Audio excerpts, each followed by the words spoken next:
Well, Zach. It is week one. It is here. There is no football till February. Yeah, man, we're officially 2 days away from letting the Jets determine my mood until February. Sounds about right.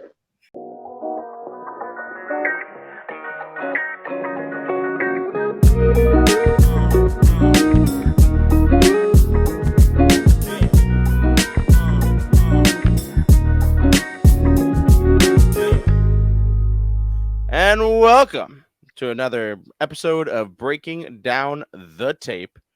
Might look a little bit different in the back room. I'm in my living room, starring on American Idol. We got Hector. We got Papa Smurf. We're We talking. got King Henry. Yes, yeah. Well, be prepared for that. There might be sounds of baby in the background. It's why I'm in my living room. He might even make an appearance. Who knows? If he's not done destroying the world over there. He's over there contemplating how his Jet season's about to turn out. That's exactly what he's doing. He's walking around the room with the cord to the charger that I tried to hook him up with. He's trying to figure out where's the best place to hang himself when the Jets probably this season, for the first time in his life, he witnesses the losing atrocity that is the Jets. Yeah, he's 1 year old. He was too young to remember the awfulness of last season. But yeah, this week we'll be talking about week one. We'll be breaking down the matchups for you guys and giving you some predictions. Exactly. Well, hell yeah, week one's gonna be interesting. I'd say that week one's gonna be very interesting. Yeah, man. I mean, like you said, we start off Thursday night, which, by the way, shout out to Flash Cap. We'll be doing our giveaway Thursday night on our first live of the season. So we'll be giving that away and showing guys what you can win. And we're starting off with Rams Bills for week one on Thursday night. How you feeling? I think that's a great matchup. That, to me, that was my Super Bowl pick for last year. I thought it was going to be a Rams-Bills Super Bowl. You know, I rode Josh Allen and Matt Stafford on both sides of football the entire season, and I almost had that prediction right. You came one coin flip and one game away.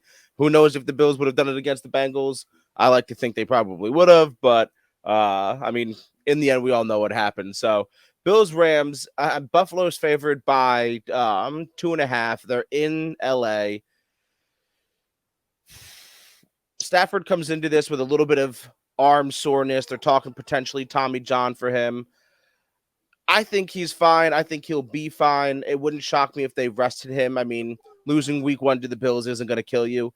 But I take the Bills in this one. I think they're going to come out hot. I think they're on like a revenge tour kind of situation. So I've got the Bills by like 7. It's kind of tough because they're in LA. From what I read with the Matt Stafford arm, he's okay. Like, there's nothing. They're not worried about it. He'll be good to go. I give it to the Bills. I think it's going to be a sloppy week one game for both teams where it's just like, it's not going to be prime midseason form for these teams. I think this is going to be a sloppy, weird kind of game, but the Bills pull it out. Yeah, no, I mean, definitely week one is going to knock some rust off of things. You've got an East Coast team going to the West Coast. They never, you know what I mean? Like, they never look perfect doing that kind of stuff. But yeah, I just think that with a slow start for everybody and the Bills, you know, wanting to make that the coin flip screwed us argument, they're going to start off hot. So let's see here. 1:00 Sunday, we've got the Falcons. Woof, I'm doing great today. The Falcons and the Saints. Saints are going to Atlanta to play this game. Who you got? Atlanta going to Saints. Saints going to Atlanta. Oh, Saints going to Atlanta. Yes, sir. I'm going to go with the Saints. If Jameis Winston, I'm pretty sure Jameis Winston's starting week one. Yep. I'm going with the Saints. Atlanta is still rebuilding. Mariota, I think this is his first season with Atlanta. Am I right? Yeah. As a starting QB. Don't get me wrong. I think Kyle Pitts and Drake London will play pretty great.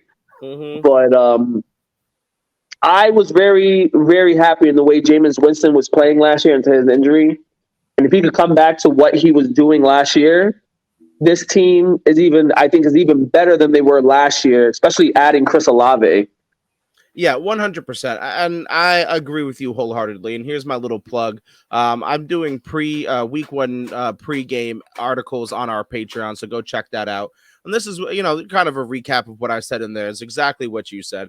The Falcons are in full rebuild. Sure, Kyle Pitts is great. Sure, Drake London can be great. Tyler Algier might be great. But Marcus Mariota hasn't proven much as of yet in the NFL. Desmond Ridder might get to start halfway through the season. And I know we're talking about week one, but if we're talking about a quarterback getting benched halfway through the season, we're not expecting him to play great. You're 100% right. Jameis Winston was on a tear. Even if Michael Thomas doesn't come back healthy week one, Chris Olave is going to be fine. You still got the gadget quarterback, tight end, running back, receiver, return man, defensive coordinator, water boy, head coach, owner. Yeah, concession stand operator Taysom Hill, who can do whatever he wants, wherever he wants, wherever he wants. And then you still got the freak in the backfield of Kamara. Yeah, so I mean, I've got the Saints by nothing short of $1 million in this one. I mean, New Orleans is favored by 5.5, but I'm taking the Saints probably by 14, to be honest. I was about to say I'd give them 2 touchdowns. I do think, though, Desmond. I think Mariota finishes out the season as the starter. I think Desmond Ridder becomes the starter for the future of the franchise, though. Probably, most likely, starting next year. I think at minimum that happens, but unless I think Mariota really needs to show something, and maybe Mariota's been horrible. I would have taken Mariota over Ryan Tannehill, honestly. He gives you more talent. I think Mariota gives you more talent for sure. I mean, if you're playing like all right, I'm not going to lose these games. Like, I feel like Mariota can win you more games, but he can definitely lose you more games. Whereas Tannehill is just going to kind of like ride that middle ground until somebody carries him. You know what I'm saying?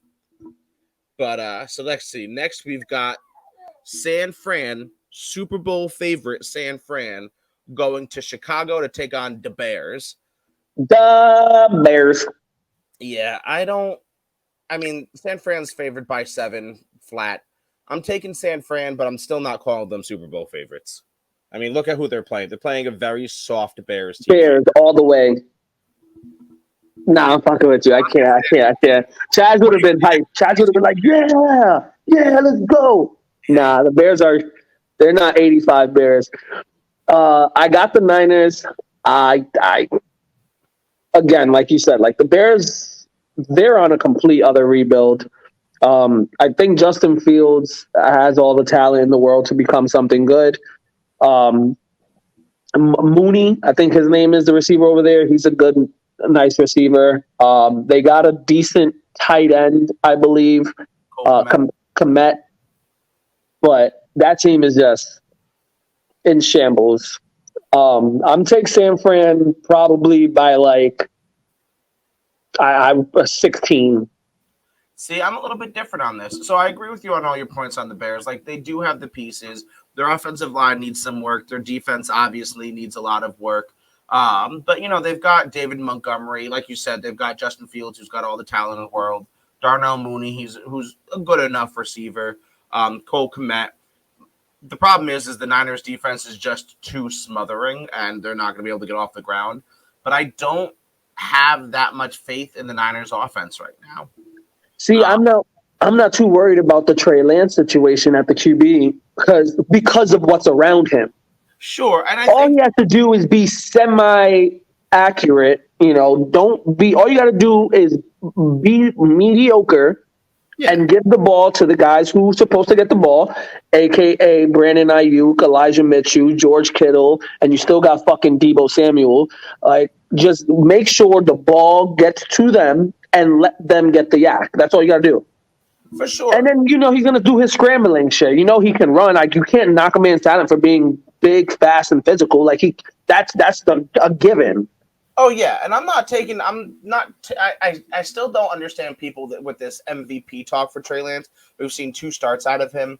But I will say I do think that they're going to have a short leash on him. I wouldn't be surprised if the ball is on the ground more than not in this opener. So I do take the 49ers, but I'm only taking them by like 4-6, just based off the fact that I think they're going to ease into it. I don't think they're going to open up the playbook right away. I think they're going to take it nice and slow and kind of see where Trey is in his development. I mean, they're still coming off of this whole shenanigans with Jimmy G. Is he or isn't he our backup? Is he or isn't he getting traded? So I think with that and not wanting to throw Trey Lance completely to the Wolves, not like the Bears or the Wolves, they'll take it nice and slow in week one. It's kind of weird, too. I read an article where Trey Lance reacted to Jimmy G being re-signed and was hella pissed off. Yeah, apparently and I don't blame him. It's a weird fucking situation. But it's a situation where you can't. You're over here dictating that I should be the starter, bitch. You just got here. Jimmy G has been the starter. Jimmy G has taken us to Super Bowls. Like, you sit back and let us decide if you're the future quarterback. You don't get to decide that. For sure, but it does make you feel uncomfortable when they've been telling you this whole time, don't worry, you're the number one. We're trading him. You don't have just like they were treating Jimmy G, just like the same way they were treating Jimmy G, saying, "Oh, don't worry," and then they flipped on him. Yeah, the Niners are at fault here. I'm not saying Jimmy G is wrong, and I'm not saying Trey Lance. I'm saying the Niners botched this situation completely, and I think we're going to see some issue later on down the year with it. But I think as far as week one goes, they keep the training wheels on. The Bears, we don't really need to open it up against. And I think they'll obviously take the win, but I don't think it's going to be a huge win. Like I said, I said by like 16 just because I don't see the Bears scoring much. Yeah, that's fair. I don't either. I could see like a 20-3 game. That's not wrong either. Yeah, I'm not going to sit here and be like, oh, no, that's not possible. I could very well see that. The Niners scoring 20 points is not outside of the world of possibility here. And neither is Bears scoring only 3. Yeah, exactly. So now we've got divisional matchups. Steelers going to the Bengals. That's the Bengals. That's the Bengals all the way. And we've spoken of the Steelers. They got a great defense. They got a type 5 back. They got good receivers. But they're still got to put the pieces together at the QB position. And then you got the Bengals who just went to the Super Bowl. Yeah, I don't think so. Bengals are favored by 6.5 here. I don't necessarily put faith in Mitch Trubisky right now. I know that yes, he's had a terrible start in the NFL and it wasn't the greatest situation in the world. But right now, we don't know what technically they still haven't named a starter. Mitch is a captain, but I actually just seen this morning. Dan Graziano said that the Steelers are going to decide in a couple hours today. I mean, look, they named him a captain. He's definitely the starter. Like, you're not going to name your backup the captain. Yeah, but the fact that they still haven't done it, and we're 6 days away from the game, just kind of shows me the kind of faith that they have going on right now in him. And you're right, the Bengals just went to the Super Bowl. They haven't lost much in the offseason. They're going to come out here and they're going to play a great Steelers defense, but I still think they're going to take this. Whether it's by 6.5 or not, I mean, it's one of those, like you said, with the Bears. I can see the Steelers not scoring much, and therefore 20 points makes it a 16-point win. You know what I mean? I can kind of see that scenario here. But I'll take it 10. I'll take the Bengals by 10. I'm taking the Bengals, but I'm going to say the Bengals by 7. The Bengals talent-wise and the team structurally is better. But who's running the Bengals team, I have less faith in than who's running the Pittsburgh organization because Mike Tomlin doesn't know how to lose. I don't have as much faith in Zach Taylor, but his team has Joe Cool, Jamar Chase, Joe Mixon. He got a kind of good squad right now. And the team is helping him.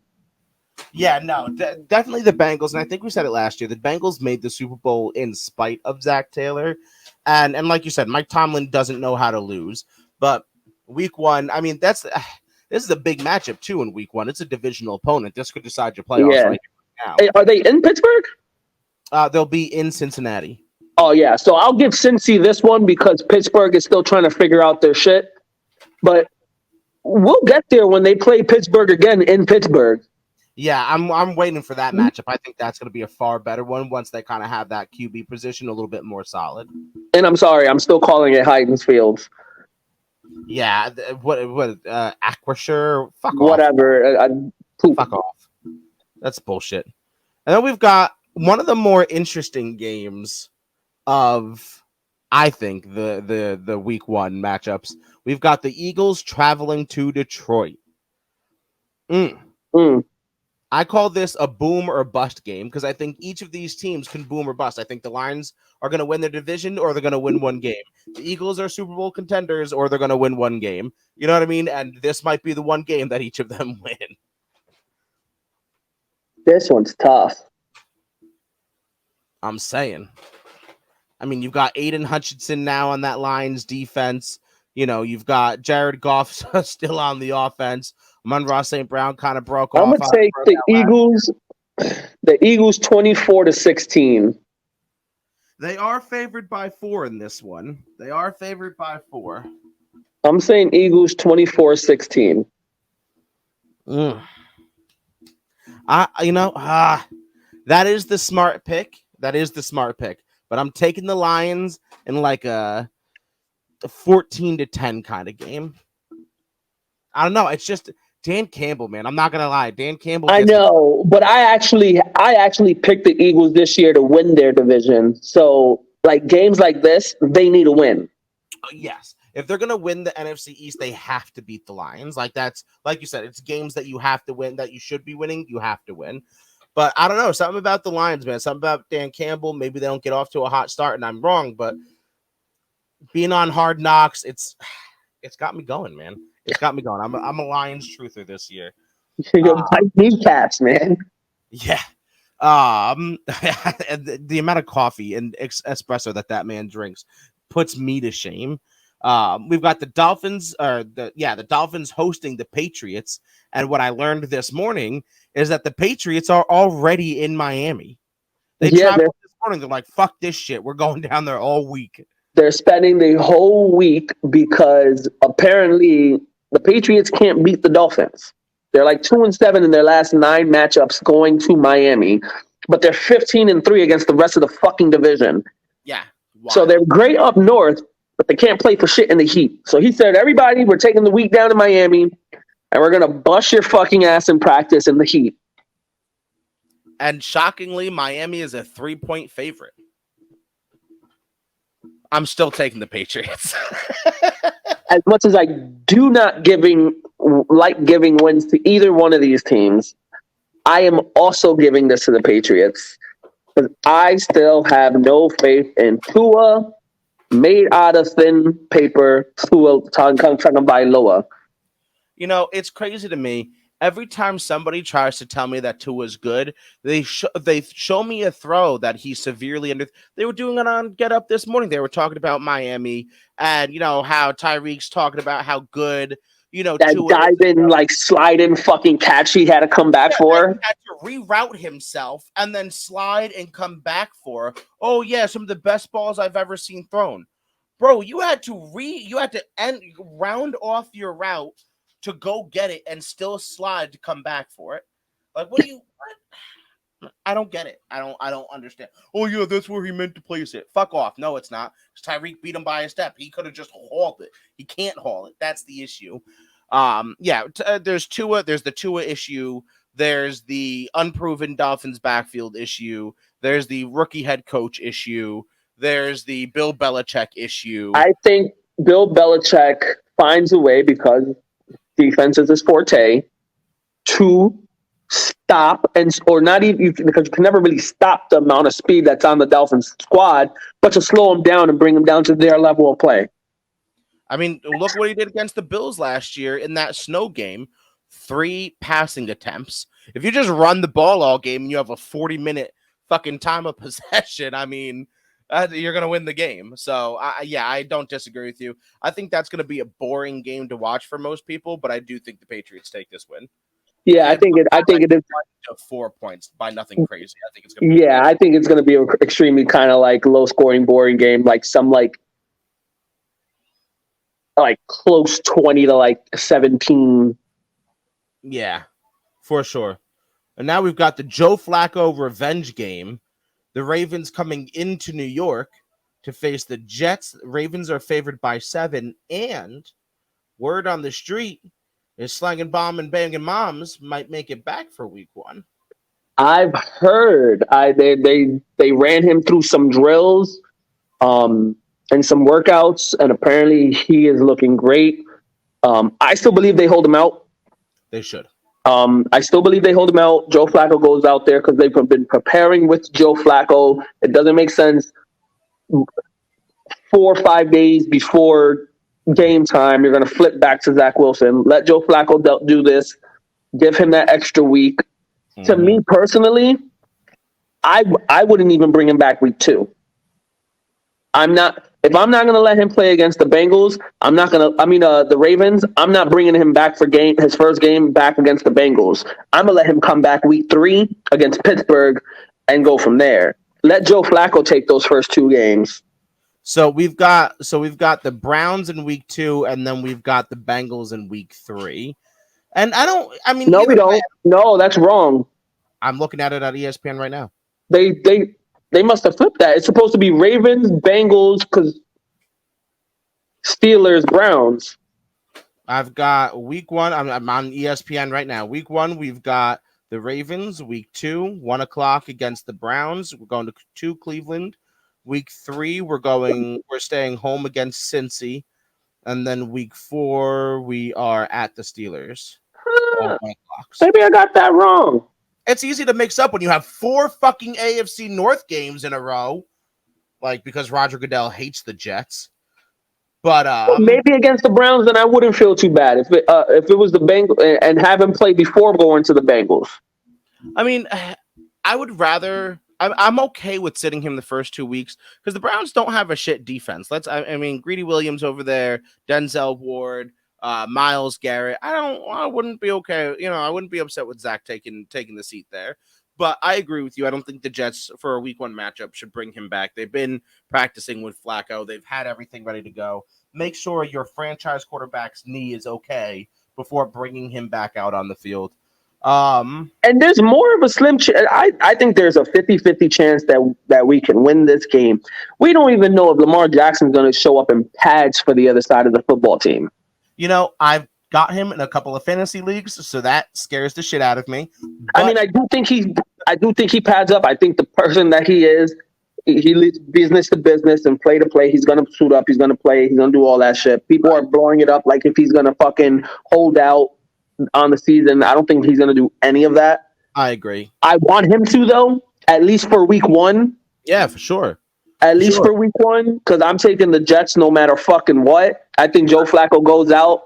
Elijah Moore. Breece Hall is my sleeper. I think Breece Hall is going to be a game changer in this game. He's going to come out and probably break 100 rushing yards in the first game of his career and just go off. I think this is the kind of game for the Jets that sets. So the Ravens can lose this game and be completely fine on their season. The Ravens can lose this game and go 16-1, and it really not affects their season. But this is the kind of game that if the Jets come out and win, and like in dominant fashion is something that will happen on Madden, not in real life. But if the Jets can actually come out here and win this thing, I think that sets the tone for the rest of their season. And I think that has people going, okay. And with that being said, I don't hate a lot of the Jets matchups again. Lamar Jackson is the huge issue on the offense, right? Because he's going to scramble. He's got a big arm. He's a good quarterback. But the Jets don't have a shit secondary.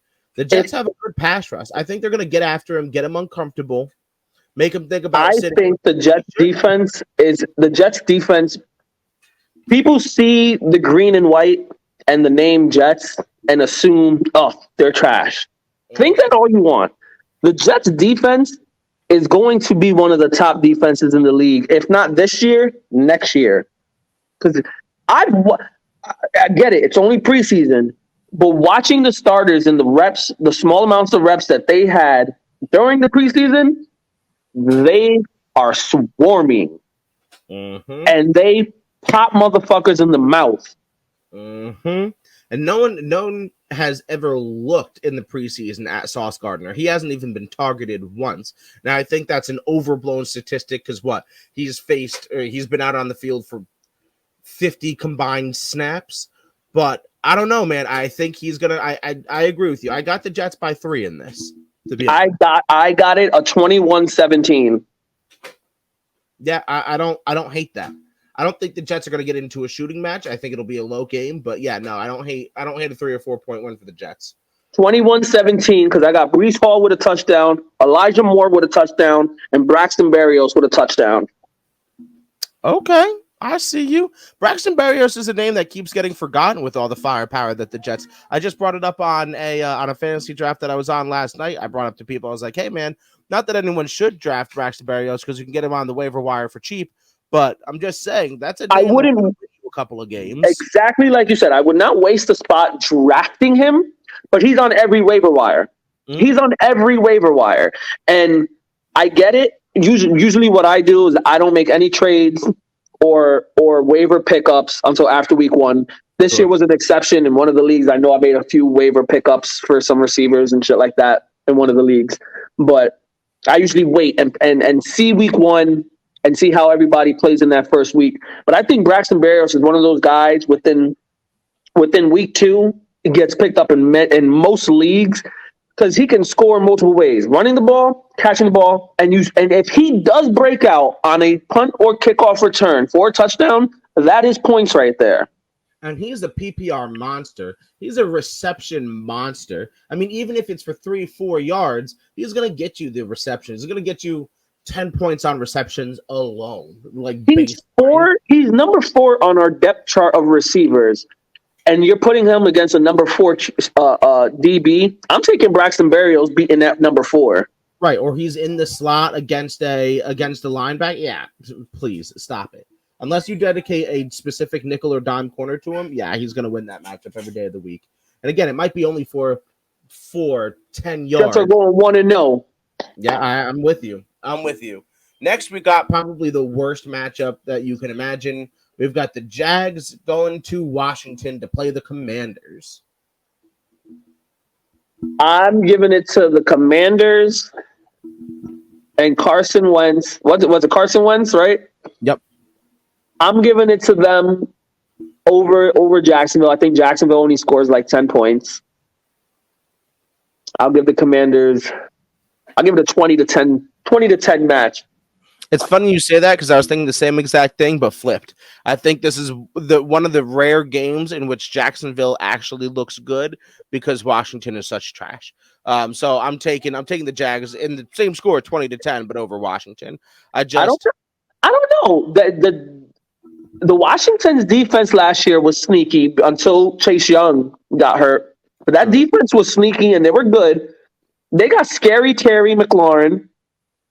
Their rookie, Jahan Dotson, he's the number 2 receiver on that team already as a rookie. Watch out for that kid this season. I've drafted him in a few leagues. He's going to break out. Who else do they have down there other than Scary Terry? Huh? Who else do they have other than Scary Terry? Of course, he's going to be the number 2. The local Walmart bag boy is going to be the number 3 because they ain't got nobody else. Who you got over there in Jacksonville? Scary Terry at least is like a top 5 to 10 wide receiver in the league. What do you mean? They've got. Look at this offensive firepower that Jacksonville has. This first part, I'm not being facetious. We got James Robinson and Travis Etienne, right? So those are actually pretty good. Robinson can barely stay on the field.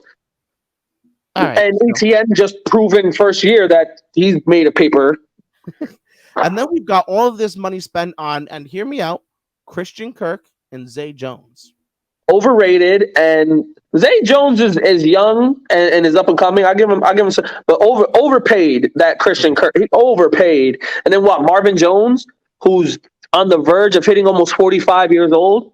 I'm just saying, I agree with you that Scary Terry is the best receiver on the field for both teams. 100%. I'm not going to deny that. Jahan Dotson might even be the second best receiver on the field. I'm not going to deny that. And I still hate Trevor Lawrence. I'm never going to backpedal on that. He could win the next 40 Super Bowls. But you're not going to give it to Carson Wentz. I'm not going to give it to Carson Wentz. I might hate Trevor Lawrence, but I'm not giving it to Carson Wentz. That's what this shit comes down to. It is that fucking simple for me. I'm not going to give it to fucking Carson Wentz. You're goddamn right I'm not. Oh, shit. Anyway. This might be. I'm watching my son roly-poly on the ground. I apologize. He's just rolling around like a menace to society. We've got a great drama story here as the Browns head to Carolina to face Baker fucking Mayfield. I might actually look. It might be a little too late. Actually, they might be cheap tickets, and Charlotte's only an hour away. I might look up tickets for Sunday and call out of work. I wouldn't blame you, man, because this Panthers by 10 million. They're favored by 2.5. Panthers by 1 million. Oh yeah, there's no Deshaun Watson. You got Jacoby Brissett out there. You got Baker, who doesn't have to worry about Sam Darnold because he went out there and fucking tripped over a ghost again and hurt his foot. Mm-hmm. So Baker So you got DJ Moore, Robbie Anderson. They just picked up Laverna Shenault from Jacksonville. Christian McCaffrey's supposed to be healthy and ready for week 1. He'll be great in week 1. Week 4 plus, that's an issue. But week 1, yeah, it's literally right after the last whistle of game 1 is when you're going to be like, all right, is he going to break down? Trade him. He's off. Trade him. I give it to Baker and the Carolina Panthers too. In Carolina, I think he goes out and fucking shits on the Browns. Like, takes a giant fucking doodle on them. Yeah, no. But it's going to be like one of his only like flashy games of the season. So, yeah, and I agree wholeheartedly. Talent-wise, like on paper, if we're taking emotion and bullshit out of it, on paper, it's not a bad matchup. They're pretty equally. I mean, Christian McCaffrey tips the balance pretty heavily, as far as offenses go. But again, the Browns have Amari Cooper. That's probably the best receiver on the field, completely. So there's quite a bit of like back and forth and coin flip that can happen here. But I think just emotions play a lot into a football game. And I think Baker Mayfield's just going to go out there and just mollywop the shit out of the Cleveland Browns. I think he's going to go out there and have like 200 rushing yards, 2 rushing touchdowns, 5 passing touch. You know what I mean? Like some crazy out of the box shit. And then I agree with you. And then that might be like the only flashy game he has all year. I don't see anything wrong with Baker going out week 1 and keeping the ball in his hands to beat the Browns. Yeah. So instead of, relying on the Christian, I can see him going out there and throwing four TDs and a pick for the win. But Christian McCaffrey will probably get like 1 or 2 dump offs that end up being a receiving touchdown or some shit like that. Oh yeah, for sure. Yeah. A negative 1 yard pass going for 70 yards and a tutty. Yeah. That wouldn't shock me at all. That wouldn't shock me. I got the Panthers. I don't think it's going to be like a crazy.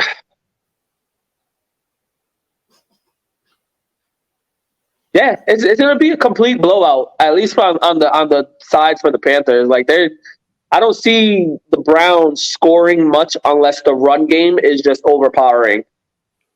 Yeah, and look, the Panthers have a sneaky good defense. I wouldn't call it like top 10 or anything, but I think they have a better defense than most people think that they do.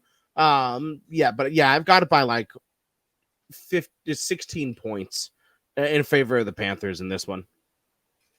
Same. We move on. We're going down to Texas as Matt Ryan and the Colts go to take on Davis Mills and the Houston Texans. Ooh. Indy's favored by 8. They're projected? Yeah, they're favored by 8 in this game. Favored by 8? I got Indy.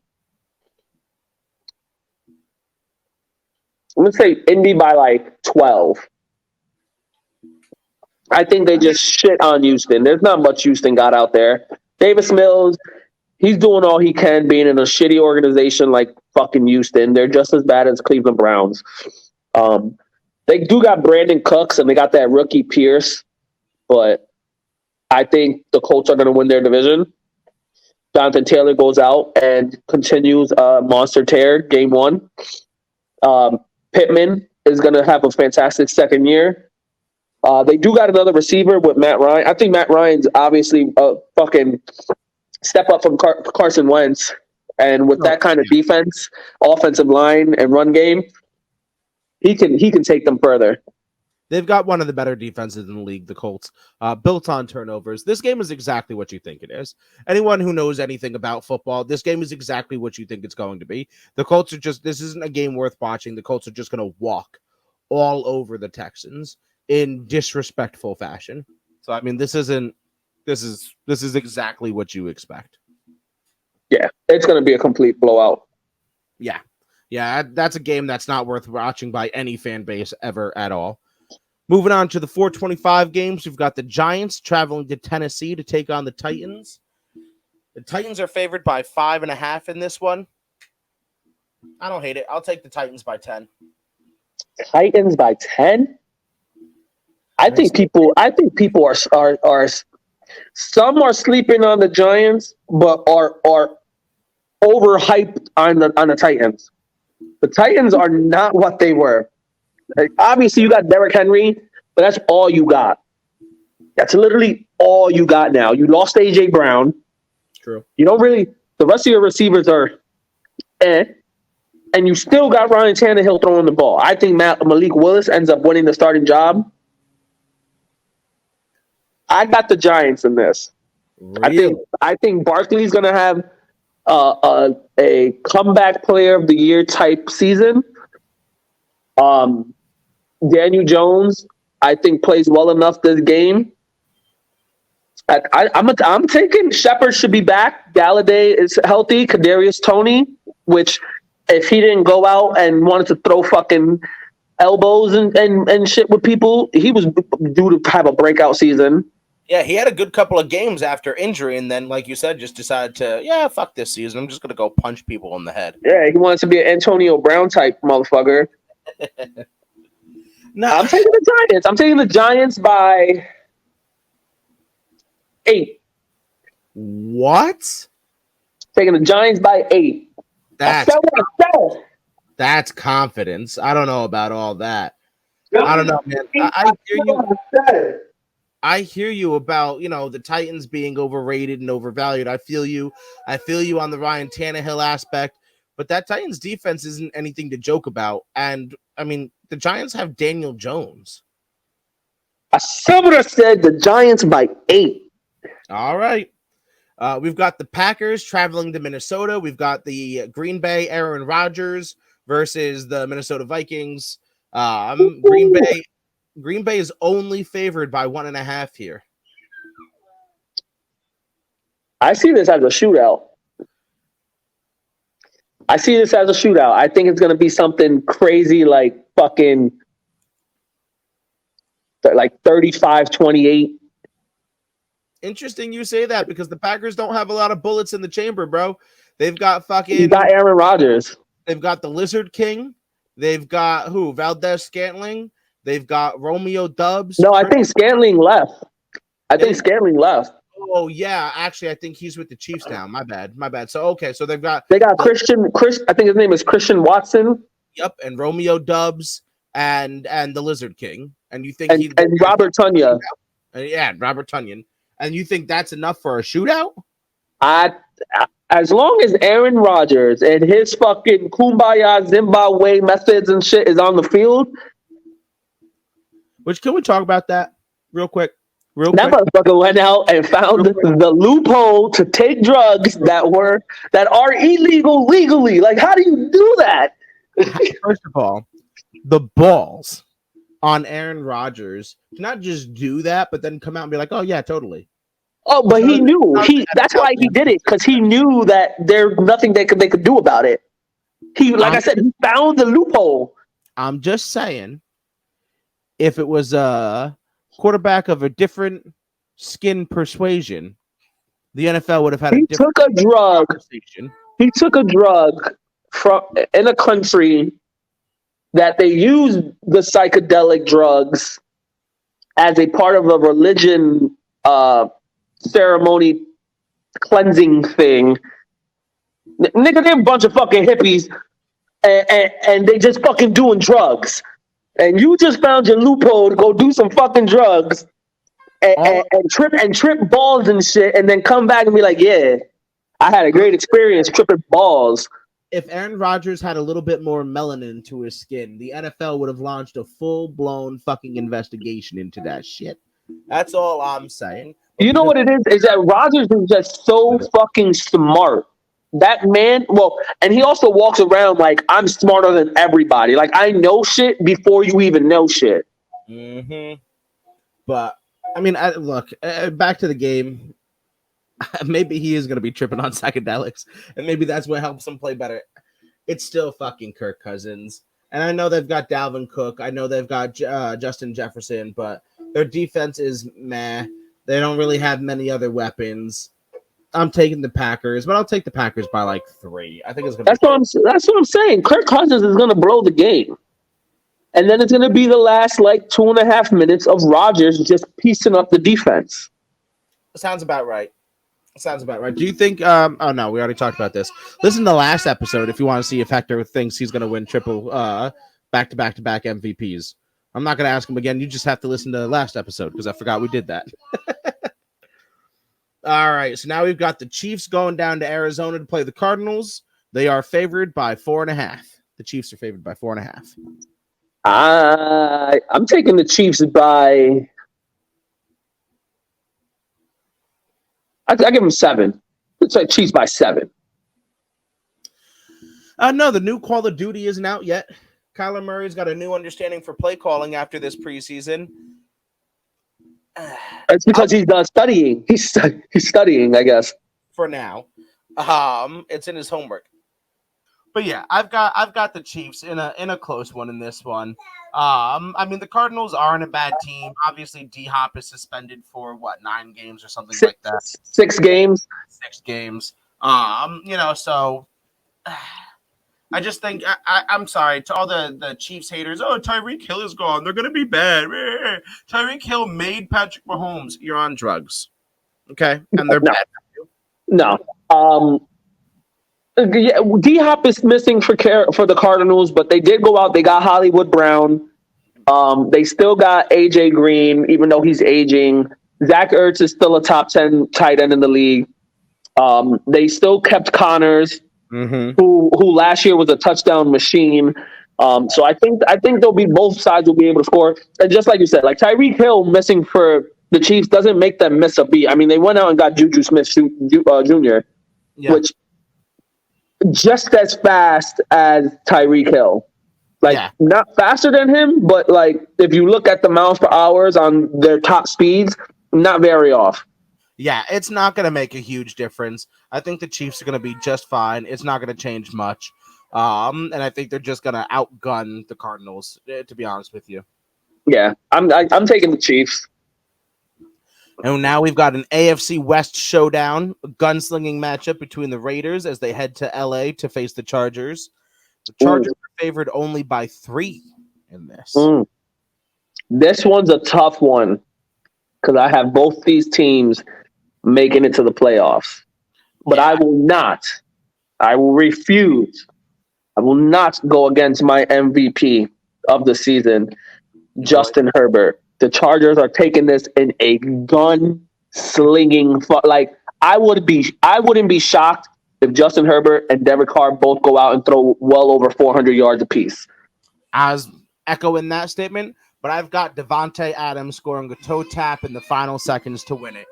Derek Carr, the Raiders win it by 1. I'm telling you, last second, last bomb. Here we go, for the boys. Win it on the last catch. I've got the Raiders by 1. I can't wait to see that game. Yeah, that's a 4:25 game on Sunday. I'll be home all day for that one. That's going to be a fucking arms race. That's going to be the perfect appetizer for what the AFC West matchups are going to be. Because if that's going to be a fucking gun race, imagine the Chargers and Chiefs. Imagine, I still think the Broncos are outside looking in, but still imagine the Broncos versus insert AFC West team here. I think that's going to be the perfect appetizer for everything that we want the AFC West showdowns to be. Justin Herbert is going to show you week 1 why he's winning MVP. I mean, he's going to make a case for it. I definitely think so. I think you might as well just not walk your defenses out on that field and just have a 7-on-7 Pascal, because that's all this game is going to wind up being. Oh, yeah. And then for the second year in a row, the Buccaneers open against the Cowboys. The Buccaneers travel to Dallas to play the Cowboys, and they're only favored by 2. It's another one of those games. I don't want to root for Brady because, like, you ruined my life for 20 years. Yeah. Sure. I would like never root for the fucking Cowboys, like, because you're the Cowboys. It's fucking Cowboys. Yeah, you can't do that. It's illegal. But I'm giving it to the Cowboys in this match. The Tampa Bay Bucks are decimated in injury. Their offensive, they're missing one guard that went to the Bengals, another guard towards ACL, center's out for the season. Don't know if Godwin's going to play week 1 or they're going to hold him out for a few weeks. Mm-hmm. That team is not.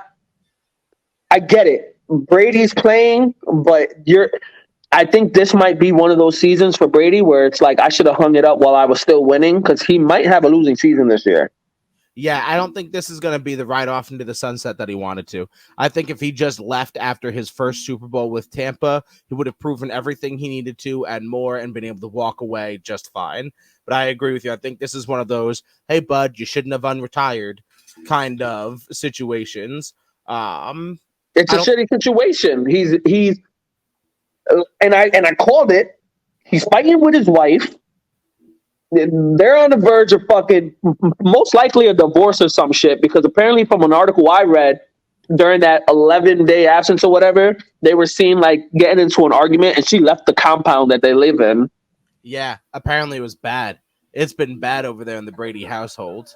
You know, she's been wanting him to retire since his last year in the Patriots. You know, she wants to, you know, him to finally retire and be with the family, and she can like pick up her career again because she dropped everything to be a stay-at-home mom. Mm-hmm. You know, so that's a shithole. Then your team's not fucking healthy, and yeah. I get it. Adam Schefter ruined your fucking ride off into the sunset because he's a piece of fucking shit.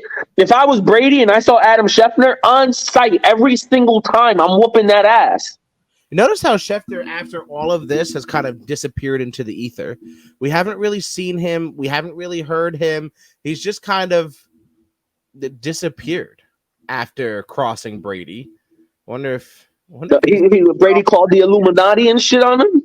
I was going to say, I think maybe we should all check it on Adam Schefter. Oh, my God, as my son tries to knock down this whole thing, because now we're 20 minutes from the end, and he wants to start being a jerk.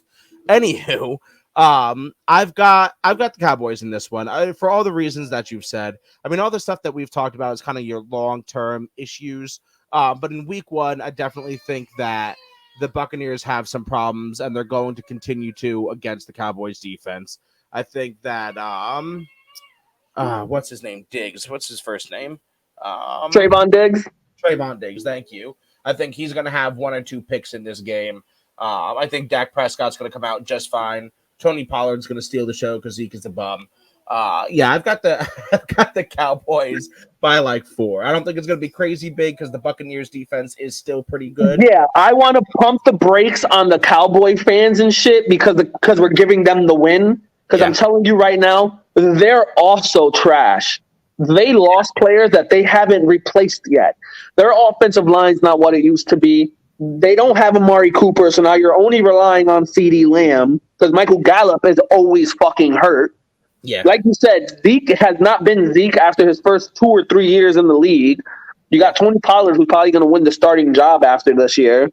And you just signed Jason Peters, who's like 92 years old. Great offensive lineman, but he's like fucking ancient. You know what I mean? So really, how many? He's as old as my grandmother's fridge. Right. So, I mean, yeah, I'll give it to the Cowboys in this one, but let's, like, pump the NFC East title brakes for Cowboys fans. Yeah. Don't worry. Stephen A is holding off for week 1, but week 2 he'll be back on with his cowboy hat. Yeah. Oh yeah. And finally, we've got another revenge game. We've got the Broncos traveling to Seattle. Russell Wilson, the new man at the helm for the Broncos, going back to face his old team in Seattle. I got the Broncos in this. They're favored by 6.5, and I got them too. I got Seattle. You're just trolling. I'm going Seattle with the 12th man giving Russ all that shit, not positively. Mind you, look at that Broncos team. Like, yeah, Russ makes a difference, but that team is not all that. The defense is okay. Are you going to tell me Jerry Jeudy or Cortland Sutton is better than DK? No. No, but the two of them are better than DK and Tyler Lockett. Hey, don't you put some spec on 50 bomb Lockett. And I'll take Melvin Gordon over Rashad Penny. No, I'm calling Marshawn Lynch back. And I'll take Russell Wilson's left nut over Geno Smith and Drew Lock combined. Geno Smith's gonna go out and fucking break jaws. You're trolling. You cannot be serious with this. You are not really taking the Seahawks in this. I don't know. At home, and a freak win. I wouldn't doubt that they play well enough to just because it's Russell Wilson coming back. Look, we talked about emotions before, right? Anything can happen. I don't think Seahawks fans are going to be against Wilson. Actually, I think they're going to be with Wilson. I think they're going to be pro Wilson in this, and I think they're going to have his back. And I have a feeling that Henry over there agrees with me. But he agrees with me. Yeah, no, I don't think so. And the Broncos have a better defense. The Seahawks couldn't stop a little girl peeing right now. I'm just fucking. Yeah, no, I got the Broncos. Russell, like I said, I stay true to my word. I don't think the Broncos is as nice as everybody thinks they are. I agree. But obviously it's the Seahawks. They're rebuilding and all that jazz. I thought DK would have left too. I thought he was going to be on the move. I'm shocked he actually re-signed. Mm-hmm. Who knows what their QB room is going to look like next year. I'll take the Broncos by probably 10.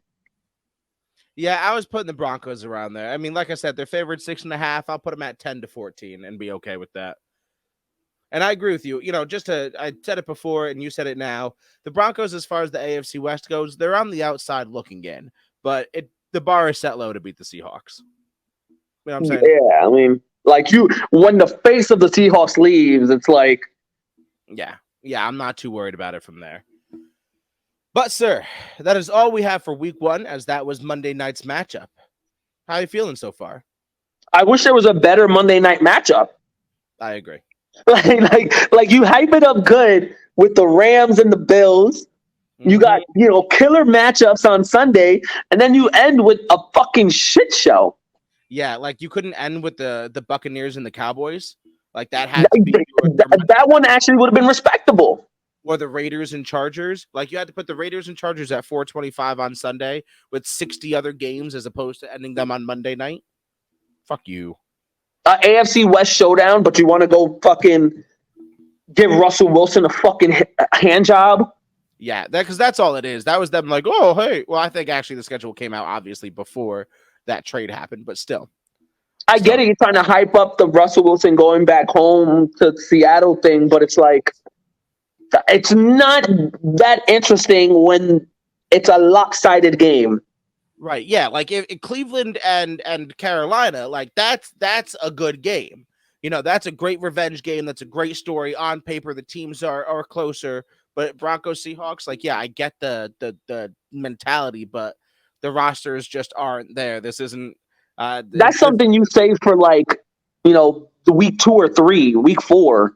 Right. Or like a Thursday night game. I know no one likes Thursday night games, but at least put that kind of matchup on Thursday night. Get more people to watch it. Your Amazon Prime fucking bullshit on Thursday nights. But hey, that's just me. What do I know?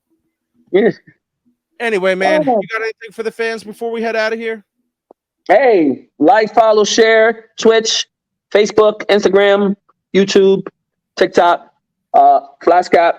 Thank you one more time. Guys, you got to go get yourself one of these. Matic 6 and Matic 9. These shits are awesome. Be prepared for that giveaway on Thursday live. Yep. We had a couple of more entries just the other day. Like Hector was saying, we'll be announcing the winner on Thursday on the live. It'll be the first thing that we do. We've got all you have to do is go like the Instagram post, tag one friend, make sure you're following us, make sure you're following Flask Cap, and then winner chicken dinner. You're entered to win. It's that easy. No purchase necessary. We send you the stuff, and yeah. So that's all I got, man. You already said it. Follow us everywhere you can. There's the Patreon as well. In most of our bios, there's the link tree where you can find all of our stuff. That's all I've got for you. Is that what I said?